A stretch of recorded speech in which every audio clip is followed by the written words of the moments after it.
Snowkit is a character who appears by name for the first time in A Dangerous Path. That said, Speckletail's mentioned to have one kit in the previous book, Rising Storm. Whatever is planned for Snowkit in A Dangerous Path, it's unlikely it was referenced at all in Rising Storm. The kit in question has gotten a case of white cough that stunted its growth and made it weak, but aside from this, all we know about the kit is that Fireheart does a lot of carrying it around for Speckletail, who's a bit old for the job.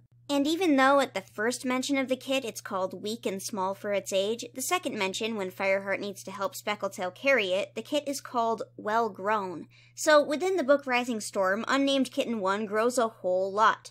That said, it's more likely that it was just forgotten that the kit was supposed to be little. When we actually properly meet him, Speckletail's kit is mentioned to be playing with Bramblekit and Tawnykit in early Dangerous Path. While Fireheart is lost in thought about how bothered he is by how Bramblekit looks, Snowkit lets out a squeal because Bramblekit has him pinned to the ground. After Fireheart and Goldenflower break it up, Goldenflower's kits complain that Snowkit can't play right and he's never good at games. Fireheart suggests taking the kit to Cinderpelt, seemingly to check for scratches, but Speckletail responds extremely defensively. Brackenfur has been watching this entire situation and approaches Firestar about how he's been paying a lot of attention to the kit, Snowkit, the first time he's named, because he's hoping to be chosen as the kit's mentor when he's old enough. The first couple arcs have a lot of this whole I have my eye on this kitten in particular because I want to be a mentor behavior. It doesn't really happen past that point, but I'd imagine it would if Vicky was still in charge. The new team really isn't into writing about mentorship and seems to really want to ignore the whole needs to mentor an apprentice to be deputy rule, even though it makes deputy drama way more interesting. Anyways. Brackenfur tells Fireheart that he thinks that Snowkit doesn't respond when you talk to him. Fireheart tells him that he'll have Cinderpelt look into it and also promises him he'll try to arrange for him to mentor Snowkit. Cinderpelt meets with Speckletail a few days later to talk about Snowkit, and Speckletail is, as usual, defensive. When calling Snowkit, Speckletail uses clear visual cues to communicate with him, and Cinderpelt notices this and has Fireheart call him instead, without moving. Snowkit doesn't respond to Fireheart, and he continues to ignore him until Speckletail again gives him a physical signal, this time nudging him with her paw to go talk to him. After Fireheart repeatedly tries to tell the kit well done, Snowkit eventually responds with his only line in the whole series. "'S'all right." Cinderheart tells Speckletail that Snowkit is deaf. Speckletail very clearly knew the whole time that Snowkit was deaf and says as much. This causes Dappletail, extremely helpful, to muse about how she had a deaf kitten that wandered away at 3 moons and never came back, which obviously makes Speckletail more defensive. At this point, Bluestar interrupts and tells Speckletail that Snowkit cannot become a warrior. This upsets her further, and Dappletail unhelpfully remarks that she's taking it badly. "You think, Dappletail? Miss, my deaf kit wandered into the forest and died actually, ha ha ha." Later on, we learn that Speckletail is insisting that Snowkit can become an apprentice, and she's trying to mentor him personally. Snowkit is having trouble taking this training seriously, rolling around and playing with his mother instead. Fireheart thinks that Speckletail needs to realize that Snowkit won't be able to learn, but Brackenfur thinks that the kit still has a chance. And to be fair here, I don't think Fireheart has any life experience over Brackenfur that would prove to him that the kit doesn't. Fireheart thinks of Brackenfur as if he would be a good mentor, but he thinks very negatively about Snowkit, the book saying, Fireheart knew that the deaf kit could never have a mentor, would never travel to gatherings, or know the fierce joy of being a warrior in service to his clan. This is the last normal scene we get of Snowkit. Incredibly soon after, a looming hawk swoops down and takes him. Speckletail tries to fight it off and fails, and Brackenfur and Swiftpaw chase after it, but it's too late to do anything. We don't see Snowkit in StarClan after this. Author statements tell us that he went to StarClan, and they also tell us that he can hear in StarClan, as they usually do in cases like this. But we never see him. Never again after.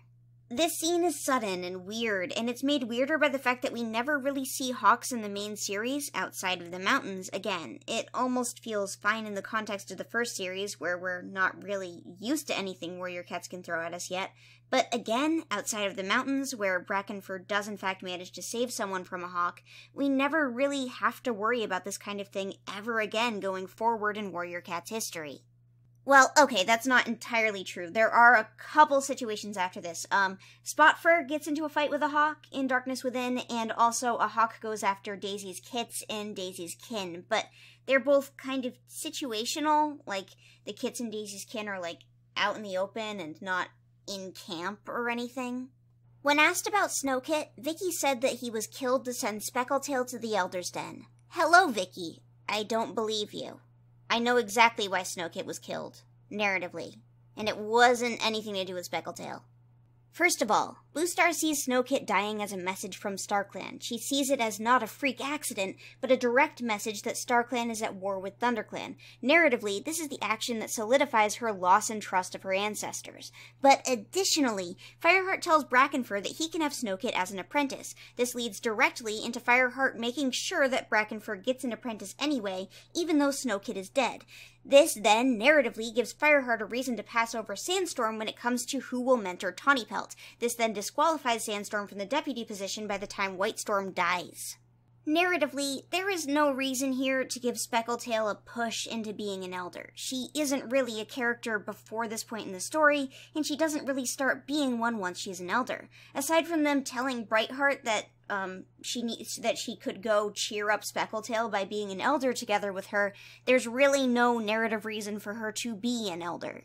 Additionally, Snowkit being deaf doesn't matter in this situation. This could have very well happened to any kid who just wasn't listening or was too far away, and in fact it does later on with an eagle in the mountains during Season 2, although Marsh Kid is saved. Not because he can hear the bird better, but because adults were around to help, and further adding to this is the fact that we don't see danger from hawks on a day-to-day in ThunderClan camp at any other point. In fact, the only reason that the hawk could get in the first place is because the leaves around ThunderClan camp had recently burned up in the fire.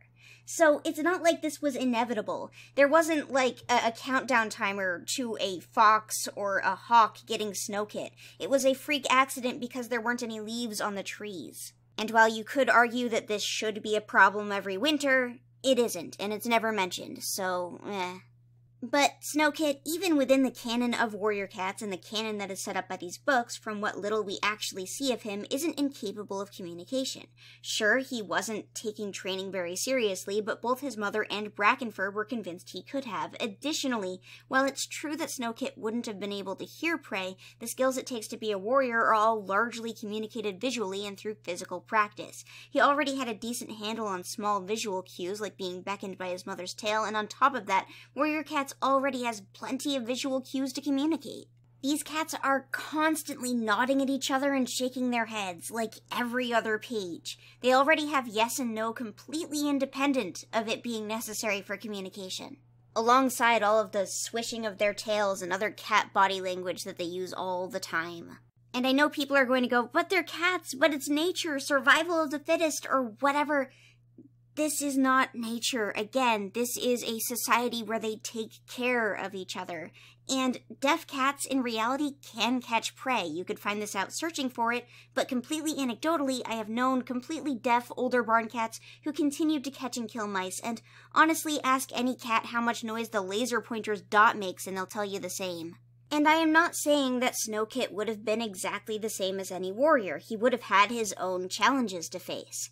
But he's not given that opportunity, he's just immediately killed off. Fireheart's idea that he was incapable of learning feels silly, and it feels disproven by the books themselves. Regardless of how you feel about how Warrior Cats handles their disabled characters, Snowkit is one of the worst. He is introduced for the purpose of dying. He is the only cat we see who is born deaf in Warrior Cats, and he immediately dies as soon as we learn this about him. This is miserable. And again, Warrior Cats never introduces a cat who is born deaf again. There is a completely deaf character currently alive, however, who became an elder because of her loss of hearing, similar to Longtail becoming an elder due to his loss of sight. This is Followfern of SkyClan. In the middle of the late A Vision of Shadows book Darkest Night, Leafpool takes her along to help her collect herbs. Leafpool mistakenly sends her to an herb patch located in ShadowClan territory, and Juniper Claw yells and throws a fit about it, and this is basically all irrelevant, and sending her into ShadowClan's territory is Leafpool's mistake. The point is, despite being deaf and being considered an elder, Followfern is not only helping with the medicine cat duties, but she's also sent out on a few patrols despite this. While she isn't born deaf and she can also speak, she's still further evidence that Snowkit would have been somewhat capable. Sure, she was written by the new team, like 15 years later, but at the very least she exists. Additionally, while I already talked about this in my Snowtuft video, I do not like the AU where Snowkit becomes Snowtuft. The idea that he's so upset from tragedy that happened to him that he goes to the Dark Forest is uncomfortable and unnecessary. You also don't need to make the ghost of a friendly child evil just because something bad happened to them. Also, Snowtuft isn't deaf. I know that the author said Snowkit would be able to hear in Starkland, but there's no way that if Snowkit initially went to Starkland, he would be unhappy and disillusioned with being there. It's Starkland, it's eternal paradise, and while it is creepy from a realistic standpoint, he's like 7. So yeah, Snowkit. He's friendly, happy, silly, and he's just a little kid. And he says one word his entire life and exists just to be a plot point. He probably didn't have to be deaf, and I'm guessing that he was only made deaf to, up the tragedy points of the whole situation. I honestly feel like it's irresponsible in a book aimed at a demographic of 9 to 11-year-olds to include only a single character who is born deaf in their entire run just to immediately kill them off. And other than dying, Snowkit doesn't really get to do anything. Snowkit doesn't get to prove himself or be a character, really. He's just there to die. And one last thing I want to go over while it's relevant is that while Fireheart promised Brackenfur an apprentice and followed through on it, there's another very obvious situation in Series 3 where he promises Brightheart that she'll get a proper apprentice after she can't have J-Paw, and then never does. In fact, he gives the apprentice that that would have gone to her otherwise to Brackenfur again. The implication is because Brackenfur would be tough on her and run around and make her have to catch up, and it doesn't actually line up with any of Brackenfur's previous characterization, and it's just frustrating. It's frustrating that he said to Brightheart's face, hey, I'm going to give you an apprentice, sorry about that, and then just doesn't.